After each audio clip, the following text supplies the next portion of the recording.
तीर्थ भगवत्पादाचार्य गुरुभ्यो नमः।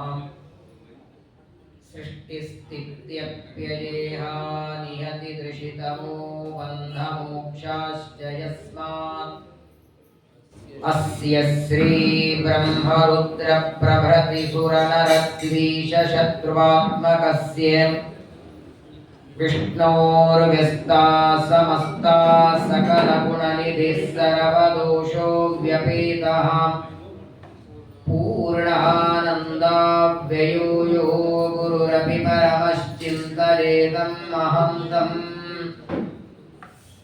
जन्माद्यस्य यतोऽन्वयादितरतश्चार्तेष्वभिज्ञस्वराट् तेने ब्रह्महृदाय आदिकवये मुह्यन्ति यं सूरयः तेजो वारिमृदां यथा विनिमयो यत्र त्रिसर्गो मृषा धाम्ना स्वेन सदा निरस्तकुहकं सत्यं परं धीमहि निर्मत्योग्रभवार्णवे निजमनोभीष्टं दिशामीति यः सम्यक् ज्ञापयितुं करेण विलसन् मन्थानमन्नेन च रम्यं दामददन् महेशरजतग्रामश्रियोऽलङ्कृतिः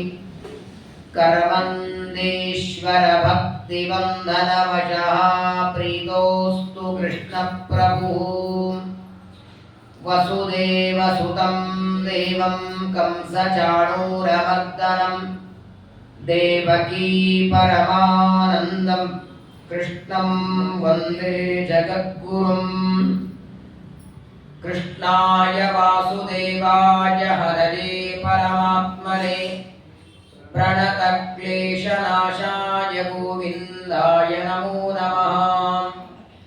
सिञ्चन्नो पुरशोभिपादकमलां मन्दस्मितोद्यन्मुखीं कञ्जाक्षीं कुचभारभीरुविलसन् मध्यां क्वणत्कङ्कणाम् शम्वाद्यै परिसेवितां सुवसनां जाम्बूनदालङ्कृताम् अम्बां तां प्रणतोऽस्मि कृष्णरमणीं लम्बालकां रुक्मिणीं यस्य त्रीण्युदितानि वेदवचने रूपं दिव्यान्यलं भट्टदर्शनमित्थमेव निहितं देवस्य भर्गो महत् वायो रामवचोनयं प्रथमकं प्रक्षोद्वितीयं वपुः मध्वो यत्तु तृतीयमेतदमुना ग्रन्थकृतकेशवे आपादमौलिपर्यन्तं गुरूणामाकृतिं स्मरेत् तेन विघ्नाः प्रणश्यन्ति सिद्ध्यन्ति च मनोरथाः। उमा वैवाक्समुद्दिष्टा मनोरुद्रमुदारतः तदेतन्मिथुनं ज्ञात्वा न दाम्पत्याद्विहीयते। श्रीगुरुभ्यो नमः। भूमिर्नृप्तर्पव्याजदैत्यानीकशतायुतैः आक्रान्ता भूरिभारेण ब्रह्माणं शरणं ययौ स्वस्त्यस्तु सताम् अशेषसन्मङ्गलानि भवन्तु।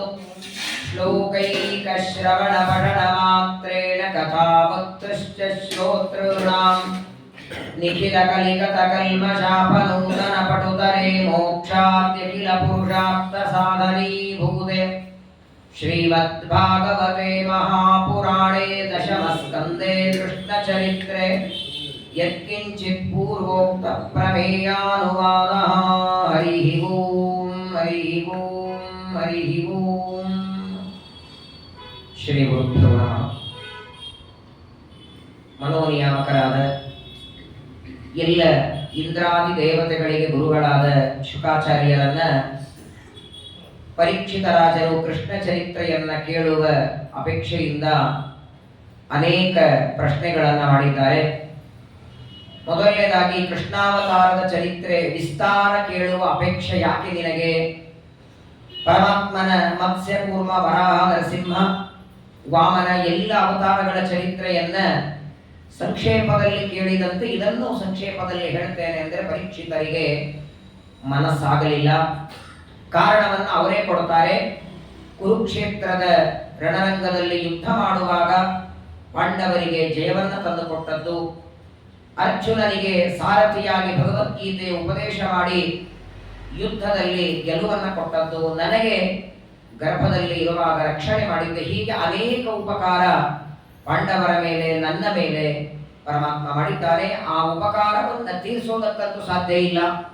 ಅಷ್ಟೆಲ್ಲ ಅನುಗ್ರಹ ಮಾಡಿದ ಭಗವಂತನ ಕಥೆ ವಿಸ್ತಾರವಾಗಿ ಕೇಳಬೇಕು ಅಂತ ಪರೀಕ್ಷಿತರು ಪ್ರಶ್ನೆಯನ್ನ ಮಾಡಿ, ಮೊದಲಿಗೆ ಕೃಷ್ಣ ಅವತಾರ ಯಾಕೆ ಮಾಡಿದ, ಕೃಷ್ಣಾವತಾರದ ಹಿನ್ನೆಲೆಯನ್ನು, ಅವತಾರ ಮಾಡೋದಾದರೂ ತಂದೆ ತಾಯಿಗಳ ಬೇಕಾವನಿಗೆ ಅವಶ್ಯಕತೆ ಇದ್ರೂ ಕೂಡ ವಸುದೇವ ದೇವಕಿಯರನ್ನೇ ಯಾಕೆ ತಂದೆ ತಾಯಿಗಳಾಗಿ ಮಾಡಿಕೊಂಡ, ಕಾರಾಗೃಹದಲ್ಲಿ ಜನ್ಮ ಯಾಕೆ, ಅವತಾರ ಮಾಡಿ ಮಥುರೆಯಿಂದ ಗೋಕುಲಕ್ಕೆ ಹೊರಟ ಯಾಕೆ, ಎಲ್ಲ ಬಾಲಲೀಲೆಗಳ ತೋರಿಸುವ ಹಿನ್ನೆಲೆ ಏನು, 16,108 ಜನ ಸ್ತ್ರೀಯರ ವಿವಾಹ ಮಾಡಿಕೊಳ್ತಾನೆ, ಆ ಎಲ್ಲ ಸ್ತ್ರೀಯರು ಯಾರು, ಅವರೆಲ್ಲರೂ ಯಾಕೆ ಕೃಷ್ಣನನ್ನೇ ವಿವಾಹ ಮಾಡಿಕೊಂಡದ್ದು.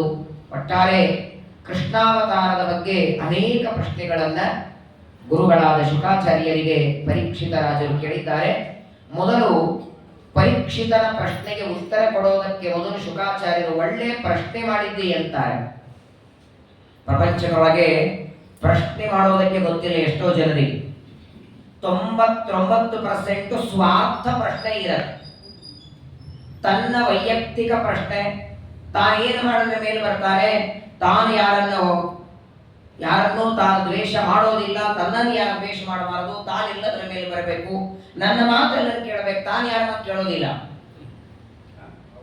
ಎಲ್ಲರೂ ಪ್ರಪಂಚದಲ್ಲಿ ಯಾವ ಜ್ಯೋತಿಷ್ಯರ ಹತ್ರ ಆಚಾರ ಹತ್ರ ಹೋದರೂ ತಮ್ಮ ಬಗ್ಗೆ ತಾವು ಪ್ರಶ್ನೆ ಕೇಳ್ತಾರೆ ಹೊರತು ಉದ್ಧಾರ ಹೇಗೆ ಅಂತ ಪ್ರಶ್ನೆನೇ ಕೇಳಲ್ಲ. ಮೊದಲು ಪ್ರಶ್ನೆ ಕೇಳುವ ಧಾಟಿ ಬದಲಾದರೆ ಅದು ಉದ್ಧಾರದ ಮೊದಲನೇ ಮೆಟ್ಲು ಅಂತದ್ದು. ಎಲ್ಲಿವರೆಗೆ ಸ್ವಾರ್ಥದ ಪ್ರಶ್ನೆ ಕೇಳ್ತೇವೆ ಅಲ್ಲಿವರೆಗೆ ಸಂಸಾರದಲ್ಲೇ ಇರೋದು. ಶುಕಾಚಾರ್ಯರಂತಾರೆ, ಒಳ್ಳೆ ಸಮ್ಯಕ್ ವ್ಯವಸಿತಾ ಬುದ್ಧಿ ತವ ರಾಜರ್ಷಿ ಸತ್ತಮ ವಾಸುದೇವ ಕಥಾಯಾಂತೆ ಯಜ್ಜಾತ ನೈಷ್ಟಿಕೀ ರತಿ. ಪರೀಕ್ಷಿತ, ಎಂಥ ಒಳ್ಳೆ ಪ್ರಶ್ನೆ ಮಾಡಿದ್ಯಪ್ಪ. ನೀನು ಕೃಷ್ಣ ಪರಮಾತ್ಮನ ಬಗ್ಗೆ ಎಲ್ಲ ಪ್ರಶ್ನೆ ಕೇಳಿದ್ದೆ. ಅವತಾರ ಯಾಕೆ, ಹಿನ್ನೆಲೆ ಏನು, ಯಾಕೆ ವಸುದೇವ ದೇವಕಿಯರಲ್ಲೇ ಬಂದ, ಶ್ರಾವಣ ಮಾಸ ಯಾಕೆ ಆರಿಸಿಕೊಂಡ, ಈ ಕೃಷ್ಣನ ಬಗ್ಗೆ ಕೇಳಬೇಕು ಅಂತ ನಿನಗೆ ಅಪೇಕ್ಷೆ ಇದೆಯಲ್ಲ, ಇದನ್ನು ಯಾರು ಹೇಳಿದ್ದಲ್ಲ, ಒತ್ತಾಯದಿಂದ ಹೇಳಿದ್ದಲ್ಲ. ನೈಷ್ಠಿಕೀ ರತಿ. ಪ್ರಪಂಚದಲ್ಲಿ ಒತ್ತಾಯದಿಂದ ಧರ್ಮ ಮಾಡೋರು ಕೆಲವರಿದ್ದಾರೆ. ಯಾರೋ ಬೈತಾರೆ ಅಂತ ಪ್ರವಚನಕ್ಕೆ ಬರ್ತಾರೆ, ಯಾರೋ ಬೈತಾರೆ ಅಂತ ಅಥವಾ ಯಾರೋ ಅಂತಾರೆ ಅಂತ ಶ್ರಾದ್ದ ಪೂಜೆ ಮಾಡೋರಿದ್ದಾರೆ, ಬೇಕಾದಷ್ಟು ಜನ ಇದ್ದಾರೆ. ಅಥವಾ ಪ್ರವಚನಕ್ಕೆ ಪಾಠಕ್ಕೆ ಹೋದ್ರೆ ಅಥವಾ ದಾನ ಕೊಟ್ರೆ ಯಾರೋ ಹೊಗಳುತ್ತಾರೆ ಅಂತ ಮಾಡೋರು ಇದ್ದಾರೆ. ಇದು ಎರಡೂ ದೇವರಿಗೆ ಇಷ್ಟ ಇಲ್ಲ. ಯಾರ ಒತ್ತಾಯಕ್ಕೆ ಧರ್ಮ ಮಾಡಿದ್ರು ಭಗವಂತನಿಗೆ ಪ್ರೀತಿ ಆಗೋದಿಲ್ಲ, ಯಾರಾದರೂ ಹೊಗಳ್ಳಿ ಅಂತ ಧರ್ಮ ಮಾಡಿದ್ರು ದೇವರಿಗೆ ಪ್ರೀತಿ ಆಗೋದಿಲ್ಲ. ಪ್ರಾಮಾಣಿಕವಾಗಿ ಭಗವಂತ ಪ್ರೀತನಾಗಲಿ ಅನ್ನೋದಕ್ಕಾಗಿ ಧರ್ಮ ಮಾಡಬೇಕು. ಅದು ಯಾವಾಗ ಸಾಧ್ಯ ಅಂದ್ರೆ ನೈಷ್ಠಿಕೀ ರತಿ.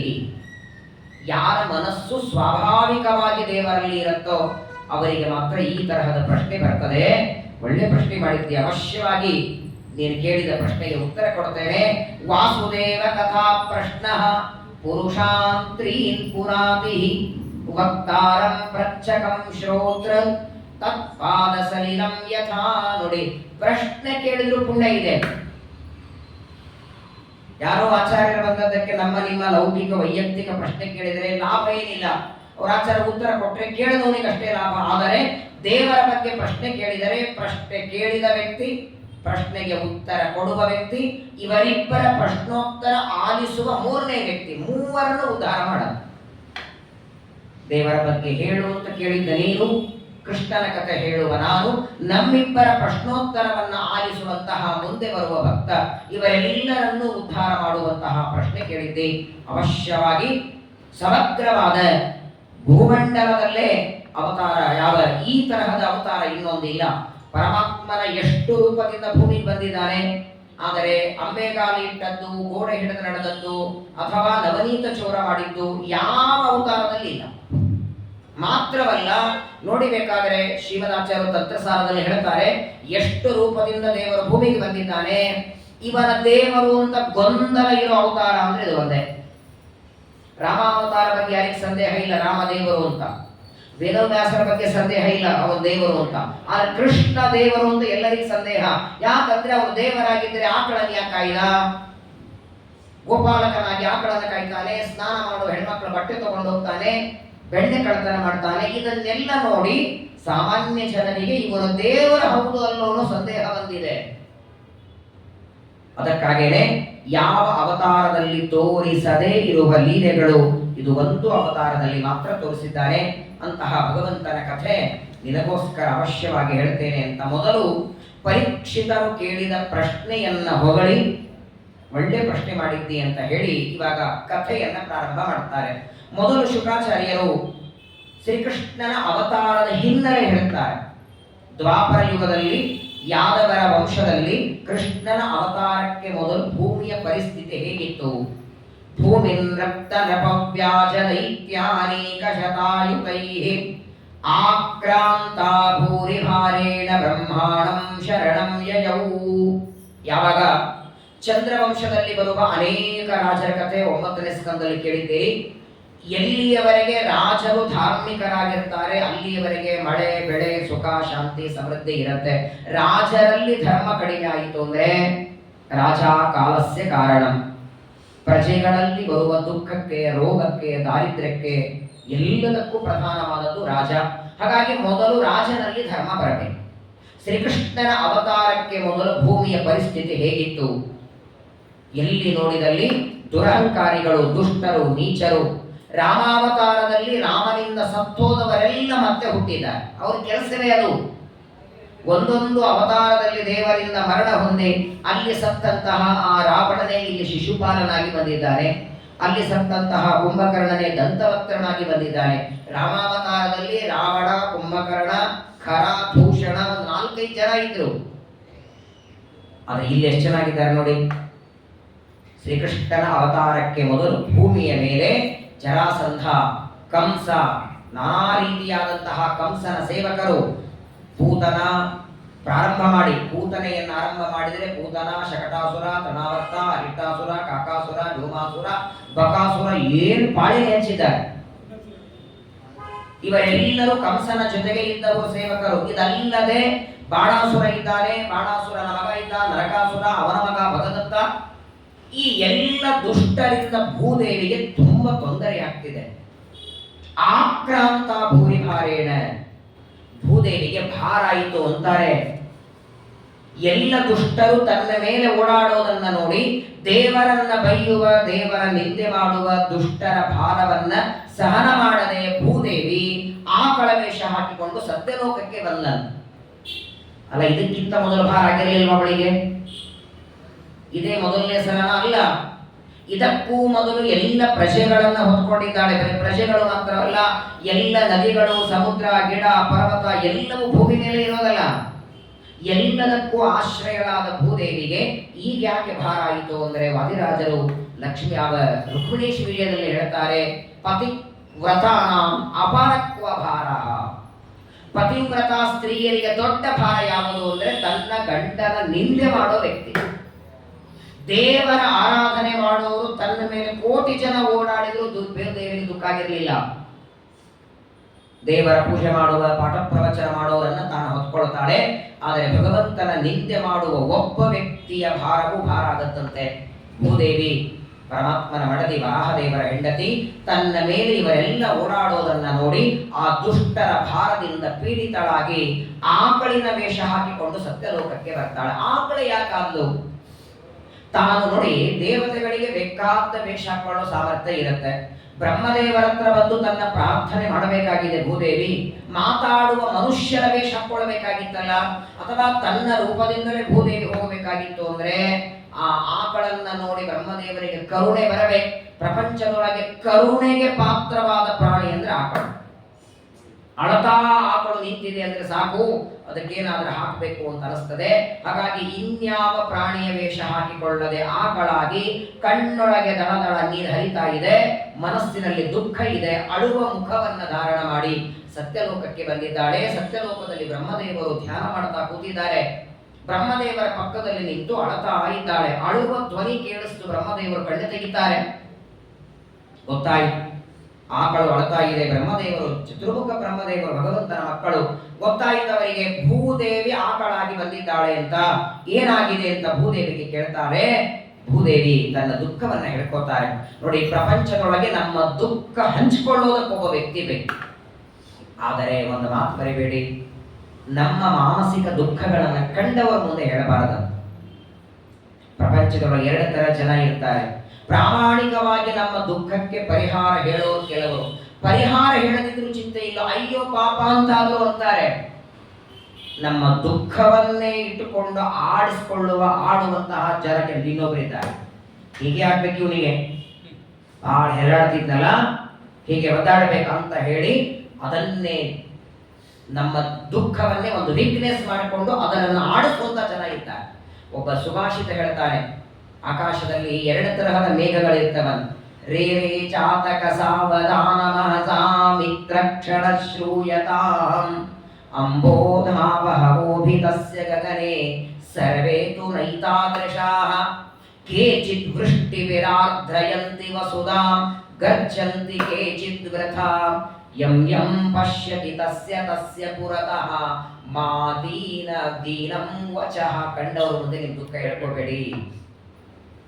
ಯಾಕೆ ಭೂದೇವಿ ಬ್ರಹ್ಮದೇವರ ಹತ್ರ ಬಂದು ತನ್ನ ಮೇಲೆ ದುಷ್ಟರ ಓಡಾಡುವ ಭಾರ ಸಹನ ಮಾಡಲಿಲ್ಲ, ಇನ್ಯಾವುದು ದೇವತೆಗಳ ಹತ್ರ ಹೋಗೋದಾಗಿತ್ತಲ್ಲ. ಭೂದೇವಿಗೆ ಗೊತ್ತಿದೆ ಬ್ರಹ್ಮದೇವರು ಏನಾದರೂ ಒಂದು ಉಪಾಯ ಮಾಡ್ತಾರೆ ಅಂತ ಗೊತ್ತಿದ್ದೆ ಬಂದಿದ್ದಾಳೆ. ಬ್ರಹ್ಮದೇವರು ಭೂದೇವಿಗೆ ಸಮಾಧಾನ ಮಾಡ್ತಾರೆ. ಆದರೆ ಬ್ರಹ್ಮದೇವರಂತಾರೆ, ನೋಡು, ನಿನಗೆ ಆದ ದುಃಖ ಪರಿಹಾರ ಹೇಗೆ ನನಗೆ ಗೊತ್ತಿಲ್ಲ. ನಿನ್ನ ಮೇಲೆ ಓಡಾಡುವ ದುಷ್ಟನ ಸಂಹಾರ ಯಾರು ಮಾಡ್ತಾರೆ, ಯಾವಾಗ ಆಗತ್ತೆ? ಭಗವಂತನ ನಿಂದೆ ಮಾಡುವ ಜರಾಸಂಧನೋ ಕಂಸನೋ ಕಾಲನೇಮಿ ಕಂಸ ಅಥವಾ ನಾನಾ ರೀತಿಯಾದ ಕಂಸನ ಅನುಜರು ಸೇವಕರು, ಇವರೆಲ್ಲರ ಸಂಹಾರ ಯಾರು ಮಾಡ್ತಾರೆ ಗೊತ್ತಿಲ್ಲ, ಪರಿಹಾರ ಗೊತ್ತಿಲ್ಲ. ಆದ್ರೆ ನಿನ್ನ ದುಃಖ ನನಗೆ ಅರ್ಥ ಆಗ್ತಿದೆ. ಒಂದು ಕೆಲಸ ಮಾಡೋಣ, ನನ್ನ ಜೊತೆಗೆ ನಡಿ ಅಂತ ಕರ್ಕೊಂಡು ಹೊಂಟ್ರನ್. ಸತ್ಯಲೋಕದಲ್ಲಿರುವ ಬ್ರಹ್ಮದೇವರು ತಮ್ಮ ಹತ್ರ ಬಂದ ಭೂದೇವಿಯನ್ನ ಜೊತೆಗೆ ದೇವತೆಗಳನ್ನೆಲ್ಲ ಕರ್ಕೊಂಡು ಎಲ್ಲಿಗೆ ಬರ್ತಾರೆ? ಕ್ಷೀರ ಸಮುದ್ರಕ್ಕೆ ಬಂದ್ರು. ಕ್ಷೀರ ಪಯೋನಿಧೇ, ಕ್ಷೀರ ಸಮುದ್ರಕ್ಕೆ ಬಂದು ಆ ಕ್ಷೀರ ಸಮುದ್ರದಲ್ಲಿ ಪರಮಾತ್ಮನನ್ನ ಸ್ತೋತ್ರ ಮಾಡ್ತಾರೆ. ಅಲ್ಲ, ಸತ್ಯಲೋಕದಲ್ಲಿ ದೇವರಿಲ್ವಾ? ಎಲ್ಲಾ ಕಡೆ ಇದ್ದಾನೆ. ಎಚ್ಚಗಿಂಚಿ ಜಗತ್ ಸರ್ವಂ ದೃಶ್ಯತೆ ಶ್ರೂಯತೆ ಪಿವ. ಹಾಗಾದ್ರೆ ಸತ್ಯಲೋಕದಲ್ಲೇ ಪರಮಾತ್ಮನನ್ನ ಬ್ರಹ್ಮದೇವರು ಸ್ತೋತ್ರ ಮಾಡಬೇಕಾಗಿತ್ತಲ್ಲ ಅಂದ್ರೆ ಶ್ರೀಮದಾಚಾರ್ಯರಂತಾರೆ, ಯಾವಾಗಲೂ ನೋಡಿ, ಪರ್ಸನಲ್ ಕೆಲಸ ಬ್ರಹ್ಮದೇವರದಿದ್ರೆ ಅಲ್ಲಿ ಪ್ರಾರ್ಥನೆ, ಜಗತ್ತಿನ ಕೆಲಸ ಇದ್ರೆ ಕ್ಷೀರ ಸಮುದ್ರಕ್ಕೆ ಬರಬೇಕು. ಈಗ ಸತ್ಯದಲ್ಲಿ ಭೂಮಿಯ ಭಾರ ಕಡಿಮೆ ಆಗಬೇಕಾಗಿದೆ, ಭೂಭಾರ ಹರಣ ಆಗಬೇಕು. ಅದಕ್ಕಾಗಿ ಬ್ರಹ್ಮದೇವರು ಬಂದಿದ್ದಾರೆ. ಕ್ಷೀರ ಸಮುದ್ರಕ್ಕೆ ಬಂದು ಏನು ಮಾಡಿದರು ಅಂದ್ರೆ, ತತ್ರ ಗತ್ವಾ ಜಗನ್ನಾಥಂ ದೇವದೇವಂ ವೃಷಾಕಪಿಂ ಪುರುಷಂ ಪುರುಷ ಸೂಕ್ತೇನ ಉಪತಸ್ತೆ ಸಮಾಹಿತಾಃ. ಯಾವಾಗಲೇ ದೇವರ ಮುಂದೆ ನಿಂತಾಕ್ಷಣ ಬೇಡೋದು ಮಾಡಬೇಡಿ, ಮೊದಲು ಸ್ತೋತ್ರ ಮಾಡಿ ಅಂತ. ಎಲ್ಲ ನೋಡಿ, ಇಡೀ 12 ಸ್ಕಂದ ಭಾಗವತ ಯಾರದೇ ಕಥೆ ನೋಡಿ, ದೇವರು ಕಂಡಾಕ್ಷಣ ಬೇಡದವ್ರು ಯಾರಿಲ್ಲ. ಧ್ರುವರಾಜರ ಕಥೆ ನೋಡಿ, ಗಜೇಂದ್ರ ನೋಡಿ, ಉದ್ಧಾರ ನೋಡಿ, ಪ್ರಹ್ಲಾದನ ಕಥೆ ನೋಡಿ. ಮೊದಲು ಪರಮಾತ್ಮನನ್ನ ಚೆನ್ನಾಗಿ ಸ್ತೋತ್ರ ಮಾಡಿ, ಆ ಸ್ತೋತ್ರದಿಂದ ಸಂತುಷ್ಟನಾದ ದೇವರೇ ಏನಾದ್ರೂ ಬೇಡ ಹೊರಬೇಕು. ಅವನು ಅನ್ನೋದಕ್ಕಿಂತ ಮೊದಲೇ ನಾವು ಲಿಸ್ಟ್ ಇಟ್ಟುಬಿಟ್ಟಿರ್ತೀವಿ ಮುಂದೆ. ಅವನಿಗೆ ಆನಂದವಾಗುವಂತೆ ನೋಡಿ, ಪ್ರಪಂಚದೊಳಗೆ ಒಂದೊಂದರಿಂದ ಒಬ್ಬರಿಗೆ ಆನಂದ. ದೇವರನ್ನ ವಿಷ್ಣು ಸಹಸ್ರನಾಮದಲ್ಲಿ 3 ಶಬ್ದ ಹೇಳ್ತಾರೆ: ಸ್ತವ್ಯ, ಸ್ತೋತ, ಸ್ತುತಿ ಪ್ರಿಯ. ವಿಷ್ಣು ಸಹಸ್ರನಾಮದಲ್ಲಿ ಮೊದಲನೇದು ಸ್ತವ್ಯ ಅಂತ ಕರೆದರು. ಇನ್ನೊಬ್ಬರನ್ನ ತಾನು ಸ್ತೋತ್ರ ಮಾಡ್ತಾನೆ, ಸ್ತೋತ್ರ ಮಾಡಿಸ್ಕೊಳ್ತಾನೆ. ಸ್ತೋತ, ಕೆಲವು ಪ್ರಸಂಗಗಳಲ್ಲಿ ಸ್ತೋತ್ರ ಮಾಡ್ತಾನೆ. ಸ್ತುತಿ ಪ್ರಿಯ, ತನ್ನ ಭಕ್ತರು ಮಾಡುವ ಸ್ತೋತ್ರವನ್ನ ಕೇಳ್ತಾನೆ. ಬ್ರಹ್ಮದೇವರು ಬಂದದ್ದು ಭೂದೇವಿಯ ಕಷ್ಟ ಪರಿಹಾರಕ್ಕೆ. ದೇವರನ್ನ ಡೈರೆಕ್ಟ್ ಆಗಿ ಮಾತಾಡಿಸಬೇಕಾಗಿತ್ತು, ಹಾಗೆ ಮಾಡಲಿಲ್ಲ. ವೃಷಾಕಪಿ, ಎಲ್ಲ ಇಂದ್ರಿಯಗಳಿಗೆ ನಿಯಾಮಕನಾದ ಪರಿಪೂರ್ಣ ಸುಖರೂಪನಾದ ಪರಮಾತ್ಮನನ್ನ ಸ್ತೋತ್ರ ಮಾಡ್ತಾರೆ. ಇದರ ಹಿಂದೆ ಮುಂಬೈಯಲ್ಲಿ ಚಾತುರ್ಮಾಸ ಆಗಿತ್ತು ಸ್ವಾಮಿಗಳದು. ಈ ವೃಷಾಕಪಿ ಅನ್ನೋ ಶಬ್ದಕ್ಕೆ ಒಂದು ತಿಂಗಳ ಅರ್ಥ ಹೇಳಿದರು ಅವರು. ಕೊನೆಗಲ್ಲಿದ್ದ ಸ್ವಾಮಿ ಮುಂದೆ ಹೋಗಿ ಭಾಗವತ ಅಂದದಕ್ಕೆ ಮುಂದೆ ಬರಬೇಕಾಯ್ತು. ಪರಮಾತ್ಮನನ್ನ ವೃಷಾಕಪಿ ಅಂತ ಯಾಕೆ ಕರೀತಾರೆ? ವಿಷ್ಣು ಸಹಸ್ರನಾಮದಲ್ಲಿ ಈ ಶಬ್ದ ಇದೆ. ವೃಷಾಕಪಿ ಅನ್ನೋದಕ್ಕೆ ವೃಷ ಕ ಅಂದ್ರೆ ಸುಖ, ವೃಷ ಅಂದ್ರೆ ಪರಿಪೂರ್ಣವಾದ ಸುಖ, ಅದನ್ನ ತಾನೂ ಪೂರ್ಣ ಸುಖನಾಗಿ ಭಕ್ತರಿಗೂ ಸುಖ ಕೊಡ್ತಾನೆ. ಅಂತಹ ಸುಖಪೂರ್ಣನಾದ ಜ್ಞಾನಪೂರ್ಣನಾದ ಪರಮಾತ್ಮನನ್ನ ಬ್ರಹ್ಮದೇವರು ಎದರಿಂದ ಸ್ತೋತ್ರ ಮಾಡಿದರು? ಪುರುಷ ಸೂಕ್ತೇನ. ಪರಮಾತ್ಮನಿಗೆ ರಾಮ, ಕೃಷ್ಣ, ಅಚ್ಯುತ, ಅನಂತ, ಗೋವಿಂದ ಅಂತ ಹೆಸರಿರೋ ಹಾಗೆ ಪುರುಷ ಅಂತ ಒಂದು ಹೆಸರಿದೆ ದೇವರಿಗೆ. ಪುರ ಅಂದ್ರೆ ಶರೀರ, ಶ ಅಂದ್ರೆ ಇರುವವ, ಎಲ್ಲ ಜೀವರಾಶಿಗಳ ಶರೀರದೊಳಗೆ ಬಿಂಬರೂಪದಿಂದ ಇರ್ತಾರಾದ್ದರಿಂದ ಪುರುಷ. ವಾಸ್ತವಿಕವಾಗಿ ಪುರುಷ ಅಂತ ಬರೀ ಗಂಡಸರನ್ನು ಕರೆಯೋದಿಲ್ಲ, ಹೆಣ್ಮಕ್ಕಳನ್ನು ಪುರುಷ ಅಂತಾರೆ. ಲಕ್ಷ್ಮೀ ದೇವಿಯನ್ನ ಅನೇಕ ಕಡೆಗೆ ಪುರುಷ ಶಬ್ದದಿಂದ ಕರೆದಿದ್ದಾರೆ. ಪುಂಬ ಶಕ್ತಿಯುತಾಪಿ ಅಂತ ಶ್ರೀಮದಾಚಾರ್ಯರು ತುಂಬಾ ವಿವರಣೆ ಎಲ್ಲ ಇದೆ. ಪುರುಷ ಸೂಕ್ತದಿಂದಲೇ ಯಾಕೆ ಸ್ತೋತ್ರ ಮಾಡಿದರು ಅಂದ್ರೆ ನೋಡಿ, ಸಮಗ್ರವಾದ 4 ವೇದಗಳ ಸಾರ ಪುರುಷ ಸೂಕ್ತದಲ್ಲಿದೆ. ಅನುವ್ಯಾಖ್ಯಾನದಲ್ಲಿ ಟೀಕಾಕೃತ್ಪಾದರು ಸುಧಾದಲ್ಲಿ ವೇದಾಹ ಪುರುಷ ಸೂಕ್ತಗಾಹ. ಓಂಕಾರದ ಮಹಿಮೆ ಹೇಳುವಾಗ ಅಥಾತೋ ಬ್ರಹ್ಮ ಜಿಜ್ಞಾಸ ಅನ್ನುವಲ್ಲಿ ಓಂಕಾರ ಯಾಕೆ? ಓಂ ಓಂ ಅಥಾತೋ ಬ್ರಹ್ಮ ಜಿಜ್ಞಾಸ ಮೊದಲನೇ ಸೂತ್ರಕ್ಕೆ 2 ಬಾರಿ ಓಂ ಅನ್ನಬೇಕು. ಓಂ ಓಂ ಅಥಾತೋ ಬ್ರಹ್ಮ ಜಿಜ್ಞಾಸ ಓಂ. 2ನೇ ಸೂತ್ರದಿಂದ ಓಂ ಜನ್ಮಾದಿಸೇನ ಓಂ ಶಾಸ್ತ್ರಯೋನಿತ್ವಾತ್ ಓಂ. ಯಾಕೆ 2 ಬಾರಿ ಓಂಕಾರ ಅಂತ ಬರಿಬೇಕಾದಾಗ ಟೀಕಾರಾಯರಲ್ಲಿ ಒಂದು ಮಾತನ್ನ ಹೇಳ್ತಾರೆ. ಎಲ್ಲ ವೇದಗಳು ಓಂಕಾರದಲ್ಲಿವೆ. ಓಂಕಾರದ ಅರ್ಥ ಭೂಹು ಭುವಃ ಸುವಃ ಅಂತ ವ್ಯಾರತಿ. ವ್ಯಾರತಿ ಅರ್ಥ ತತ್ಸವಿತೃವರೆಣ್ಯಂ ಭರ್ಗೋ ದೇವಸ್ಯ ಧೀಮಹಿ ಧಿಯೋ ಯೋ ನಃ ಪ್ರಚೋದಯಾತ್ ಗಾಯತ್ರಿ. ಗಾಯತ್ರಿ ಅರ್ಥವೇ ಪುರುಷ ಸೂಕ್ತ. ಹಾಗಾಗಿ ದೇವರ ಪೂಜೆ ಮಾಡುವಾಗ ಪುರುಷ ಸೂಕ್ತ ಪಠನ ಮಾಡಿ ಅಭಿಷೇಕ ಮಾಡಿದ್ರೆ ತೀರ್ಥ ಆಗತ್ತೆ. ಅದು ಒಂದಾದರೂ ಪೂಜೆ ಮಾಡುವ ವ್ಯಕ್ತಿ ಕಲಿಲೇಬೇಕು. ಪುರುಷ ಸೂಕ್ತ ಪಠನ ಮಾಡಲಿಲ್ಲ ಅಂದ್ರೆ ಸುಮ್ಮನೆ ಆ ಶಾಲಿಗ್ರಾಮದ ಮೇಲೆ ನೀರು ಹಾಕಿದ್ರು ತೀರ್ಥ ಅಂತ ಅನ್ಸ್ಕೊಳ್ಳೋದಿಲ್ಲ.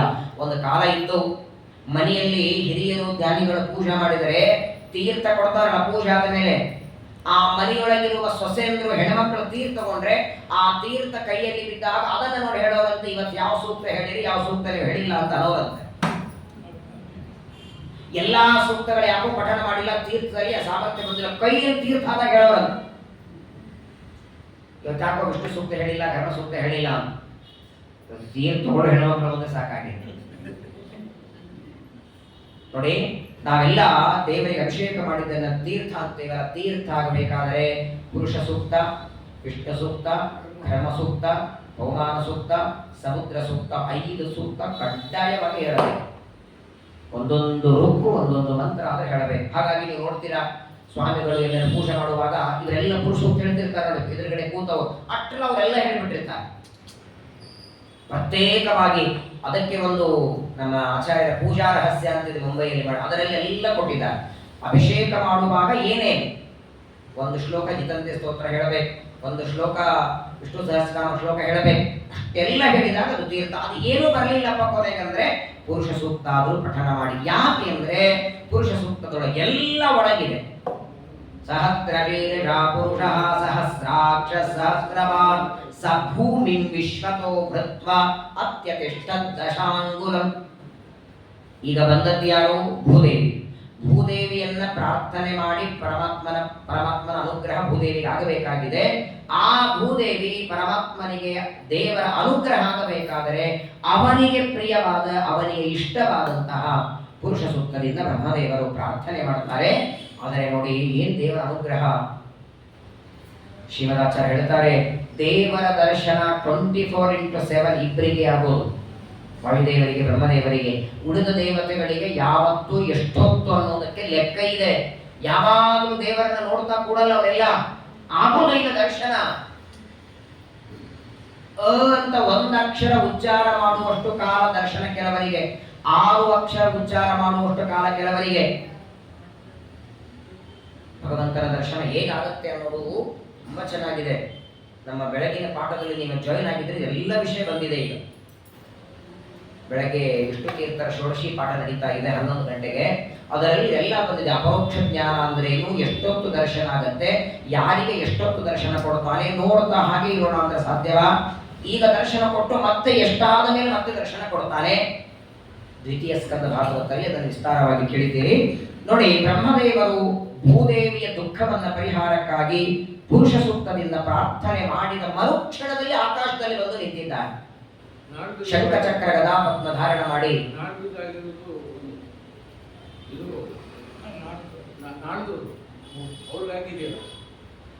ನಾರದರಿಗೆ ಶೂದ್ರರಾದದ್ದಕ್ಕೆ ದರ್ಶನ ಆಯಿತು, ಶೂದ್ರರಾದದ್ದಕ್ಕೆ ಮಿಂಚಿನ ದರ್ಶನ ಆಯಿತು. ಇನ್ನೂ ನೋಡಬೇಕು ಅಂತ ಅಪೇಕ್ಷೆ ಇದ್ದಾಗ ಈಗ ನೀನು ಶೂದ್ರ ಈಗಾಗಲ್ಲ, ನೀನು ನಾರದರಾದಾಗ ನಿನಗೆ ಹೆಚ್ಚು ದರ್ಶನ ಕೊಡ್ತೇನೆ ಅಂತ. ಯಾಕಂದ್ರೆ ನಾರದರಿಗೆ ನಾರದರಾದ ಮೇಲೆ ಯಾವಾಗ ವೈಕುಂಠಕ್ಕೆ ಬಂದ್ರು ಅಡ್ಡಿ ಮಾಡಿಲ್ಲ ಅವರನ್ನ. ಸತ್ಯನಾರಾಯಣ ಪೂಜೆ ಪ್ರಾರಂಭದಲ್ಲೇ ಬರುತ್ತಲ್ಲ, ನಾರದರು ವೈಕುಂಠ ಲೋಕಕ್ಕೆ ಬಂದ್ರು, ಅಲ್ಲಿ ಪರಮಾತ್ಮ ಮಲಗಿದ್ದ.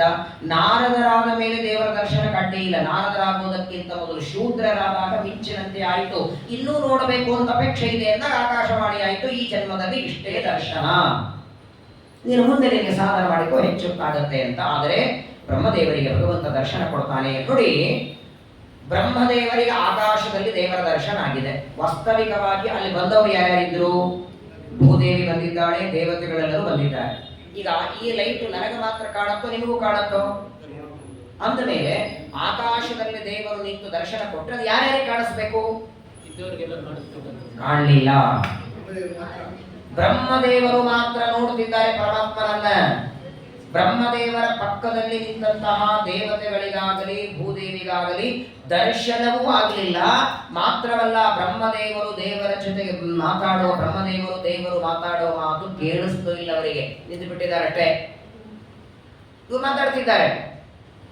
ಬ್ರಹ್ಮದೇವರು ಪರಮಾತ್ಮನ ಜೊತೆಗೆ ಮಾತಾಡ್ತಾರೆ, ಭಗವಂತನಿಗೆ ಪ್ರಾರ್ಥನೆ ಮಾಡ್ತಾರೆ. ನೀನು ರಾಮಾವತಾರದಲ್ಲಿ ಯಾವ ದೈತ್ಯರನ್ನ ಸಂಹಾರ ಮಾಡಿದ್ದಿ, ಅದೇ ದೈತ್ಯರು ಮತ್ತೆ ಈಗ ಹುಟ್ಟಿದ್ದಾರೆ. ಮಹಾ ದುಷ್ಟರಾಗಿ ಭೂಮಿಗೆ ಭಾರರಾಗಿದ್ದಾರೆ. ಆ ದುಷ್ಟರಾದ ದೈತ್ಯರ ಭಾರದಿಂದ ಭೂದೇವಿ ಪೀಡಿತರಾಗಿದ್ದಾಳೆ. ಆ ಭೂದೇವಿಯ ಭಾರ ಹೇಗೆ ಕಡಿಮೆ ಆಗುವುದು, ಅದಕ್ಕೇನಾದರೂ ಉಪಾಯ ಬೇಕು ಅಂತ ನಿನ್ನನ್ನು ಮೊರೆ ಹೊಕ್ಕಿದ್ದೇವೆ ಅಂತ ಬ್ರಹ್ಮದೇವರು ಮಾತಾಡಿದಾಗ ಆಕಾಶದಲ್ಲಿ ನಿಂತುಕೊಂಡೇ ಪರಮಾತ್ಮ ಹೇಳಿಬಿಟ್ಟ, ಭೂಭಾರ ಹರಣಕ್ಕಾಗಿ ಇನ್ಯಾರನ್ನೋ ಕಳಿಸೋದಿಲ್ಲ, ನಾನೇ ಬರ್ತೇನೆ. ಭೂಭಾರ ಹರಣಕ್ಕಾಗಿ ನಾನು ಅವತಾರ ಮಾಡ್ತೇನೆ ಅಂತ ಪರಮಾತ್ಮ ಅವತ್ತು ಬ್ರಹ್ಮದೇವರಿಗೆ. ಹಾಗಾಗಿ ಕೃಷ್ಣಾಷ್ಟಮಿಯಲ್ಲಿ ಅರ್ಘ್ಯ ಕೊಡುವಾಗ ಭೂಭಾರೋ ತಾರಣಾಯ ಚ, ಭಗವಂತನ ಅವತಾರ ಭೂಭಾರ ಹರಣಕ್ಕೆ. ಬರೇ ಆ ಕಂಸ ಅಥವಾ ಜರಾಸಂಧ ಅಥವಾ ಈ ಬಾಣಾಸುರ ಮಾತ್ರವಲ್ಲ, ಇದೇನು 18 ಅಕ್ಷೋಹಿಣಿ ಸೈನ್ಯ, ಇದು ಭೂಮಿ ಭಾರನೇ ಇತ್ತು. ಕೌರವ ಪಾಂಡವರ ಮಧ್ಯದಲ್ಲಿ ಯುದ್ಧ ಮಾಡಿಸಿ ಒಟ್ಟಾರೆ ಭೂಮಿಯ ಭಾರ ಕಡಿಮೆ ಆಗಬೇಕು, ಅದಕ್ಕೆ ನಾನು ಅವತಾರ ಮಾಡಿ ಬರ್ತೇನೆ. ಇಷ್ಟು ಹೇಳಿ, ನಾನೇ ಅವತಾರ ಮಾಡಿ ಬರ್ತೇನೆ ಅಂತ ಹೇಳಿ ಭಗವಂತ ಅದೃಶ್ಯನಾಗಬೇಕಾಗಿತ್ತು, ಮಾಡಲಿಲ್ಲ. ಇನ್ನೂ ಕೆಲವು ಮಾತುಗಳನ್ನು ಬ್ರಹ್ಮದೇವರಿಗೆ ಪರಮಾತ್ಮ ಹೇಳ್ತಾನೆ. ಬ್ರಹ್ಮದೇವರಿಗೆ ಕೇಳದಂತೆ, ಭೂಭಾರ ಹರಣಕ್ಕಾಗಿ ನಾನು ಅವತಾರ ಮಾಡುತ್ತೇನೆ, ಯಾರ ಮನೆಯಲ್ಲಿ ಅವತಾರ ಮಾಡಲಿ ಅಂತ ಕೇಳಿದ. ಇಲ್ರಿ, ಮೊದಲ ಮೇಲೆ ಪ್ರೀತಿ ನೋಡಿ, ತನ್ನ ಇಚ್ಛೆಯಿಂದಲೇ ದೇವರು ಬರಬಹುದಲ್ಲ. ತಾನು ಯಾರದೇ ಮನೆಯಲ್ಲಿ ಅವತಾರ ಮಾಡಬಂದ್ರೆ ಇಲ್ಲಿ ಯಾಕೆ ಬಂದಿ ಅಂತ ಕೇಳೋರಿದ್ದಾರೆ ಅವರಿಗೆ. ಬ್ರಹ್ಮದೇವರ ಮೇಲೆ ಪರಮಾತ್ಮನಿಗೆ ಪ್ರೀತಿ. ಬ್ರಹ್ಮದೇವರಿಗೆ ಕೇಳ್ತಾನೆ, ಮತ್ತೆ ಯಾರ ಮನೆಯಲ್ಲಿ ಅವತಾರ ಮಾಡಲಿ ಅಂದಾಗ ಬ್ರಹ್ಮದೇವರಂತಾರೆ, ನೀನು ಮಗನಾಗಬೇಕು ಅಂತ ಇಬ್ಬರು ತಪಸ್ಸು ಮಾಡಿದ್ದಾರೆ ನನ್ನನ್ನ ಕುರಿತು ಅಂದ್ರು ಬ್ರಹ್ಮದೇವರು. ನೀನು ಅದಿತಿ ಕಶ್ಯಪರಾದಾಗ ಭಾದ್ರಪದ ಶುದ್ಧ ದ್ವಾದಶಿ ವಾಮನಾಗ ಅವತಾರ ಮಾಡಿದ್ದೆಲ್ಲ, ಅದೇ ಅದಿತಿ ಕಶ್ಯಪರು ಈಗ ವಸುದೇವ ದೇವಕಿಯರಾಗಿದ್ದಾರೆ. ಅವರಿಬ್ಬರು ನೀನು ಮಗನಾಗಬೇಕು ಅಂತ ತಪಸ್ಸು ಮಾಡಿದ್ದಾರೆ. 8 ಜನ ವಸುಗಳಲ್ಲಿ ದ್ರೋಣ ಅನ್ನೋ ವಸು, ಅವನ ಹೆಂಡತಿ ಧರಾದೇವಿ, ಅವರು ಇಬ್ಬರು ತಪಸ್ಸು ಮಾಡಿ ನಿನ್ನಲ್ಲಿ ಬಾಲಲ್ಲಿ ನೋಡಬೇಕು ಅಂತ ಅವರು ತಪಸ್ಸು ಮಾಡಿದ್ದಾರೆ. ಇಬ್ಬರಿಗೂ ನಾನು ವರ ಕೊಟ್ಟಾಗಿ, ಅವರಿಗೆ ನಾನು ಕೊಟ್ಟ ವರ ನೀ ಸತ್ಯ ಮಾಡಬೇಕಂದ್ರು ಬ್ರಹ್ಮದೇವರು. ಆಯ್ತು, ಹಾಗಾದರೆ ವಸುದೇವ ದೇವಕಿಯರಲ್ಲಿ ಅವತಾರ ಮಾತ್ರ ಮಾಡ್ತೇನೆ. ಆ ದ್ರೋಣ ಅನ್ನೋ ವಸು ನಂದನಾಗಿ ಬರಲಿ, ಅವನ ಹೆಂಡತಿ ಧರಾದೇವಿ ಯಶೋದೆಯಾಗಿ ಬರಲಿ, ಅವರಲ್ಲಿ ಸಮಗ್ರವಾದ ಬಾಲಲೀಲೆಗಳನ್ನು ತೋರಿಸ್ತೇನೆ ಅಂತ ಹೇಳಿದ. ತಾನು ಯಾರಲ್ಲಿ ಅವತಾರ ಮಾಡೋದನ್ನ ಬ್ರಹ್ಮದೇವರಿಂದ ಕೇಳಿ ಆಯಿತು ಅಂತ ಹೇಳಿದ. ಅನಂತರ ಬ್ರಹ್ಮದೇವರಿಗೆ ಇನ್ನೊಂದು ಮಾತು ಹೇಳ್ತಾನೆ, ರಾಮಾವತಾರದಲ್ಲಿ ನನ್ನ ಸೇವೆಗೆ ಕಪಿಗಳು ಅವತಾರ ಮಾಡಿ ಬಂದಿದ್ರಲ್ಲ, ಅವರೆಲ್ಲ ಕಪಿಗಳು ಮತ್ತೆ ಭೂಮಿಗೆ ಬರಲಿ. ಯಾವಾಗಲೇ ದೇವರು ಭೂಮಿಗೆ ಬರಬೇಕಾದ್ರೂ ಒಬ್ಬಂಟಿಕನಾಗಿ ಬರಲ್ಲ. ಶ್ರೀಮದ್ ಆಚಾರ್ಯ ಅಪ್ಪಣ್ಣೆಲ್ಲೂ ಮಾತಾಡ್ತಾರೆ, ರಾಮದೇವರ ಸೇವೆಗೆ ದೇವತೆಗಳು ಕಪಿಗಳಾಗಿ ಯಾಕೆ ಬಂದರು? ಸೇವೆನೇ ಮಾಡೋದಿತ್ತಲ್ಲ, ಸೇವೆ ಮಾಡೋದಕ್ಕೆ ಮಾನವರ ರೂಪವನ್ನು ಧಾರಣ ಮಾಡಬಹುದಾಗಿತ್ತಲ್ಲ ಅಂತ ಅದಕ್ಕೆ ಶ್ರೀಮದ್ ಆಚಾರ್ಯ ಕಾರಣ ಕೊಡ್ತಾರೆ. ದೇವತೆಗಳು ಮೊದಲನೇದಾಗಿ ಮಾನವ ರೂಪದಿಂದಲೇ ಭೂಮಿಗೆ ಬಂದು ರಾಮನ ಸೇವೆ ಮಾಡಬಹುದು. ಆದರೆ ಶ್ರೀರಾಮಚಂದ್ರ ಕಪಿಗಳಿಂದಲೂ ಸೇತುವೆ ಕಟ್ಟಿಸುವ ಸಾಮರ್ಥ್ಯ ದೇವರಲ್ಲಿದೆ. ಕೋತಿಗಳೊಂದಾಗ ಪ್ರಪಂಚದಲ್ಲಿ ಕೆಡಿಸೋ ಕೆಲಸ ಮಾಡ್ತವೆ ಅಂತ ಪ್ರಸಿದ್ಧ ಅಲ್ವಾ? ಏನಾದ್ರೂ ಕೆಟ್ಟ ಆ ಕೋತಿ ಕೈಯಾಗಿ ಕೊಟ್ರಿ ಕೆಲಸ, ಮಂಗ್ಯನ ಕೈಯಲ್ಲಿ ಮಾಣಿಕ್ಯ ಅಂತ ಗಾದೆ ಮಾತಿದೆ. ಪ್ರಾಯ ಜಗತ್ತಿನೊಳಗೆ ಮಂಗ್ಯ ಅಂದಾಕ್ಷಣ ಅದು ಕೆಟ್ಟ ಕೆಲಸ ಮಾಡುತ್ತದೆ ಅಂತ ಪ್ರಸಿದ್ಧ.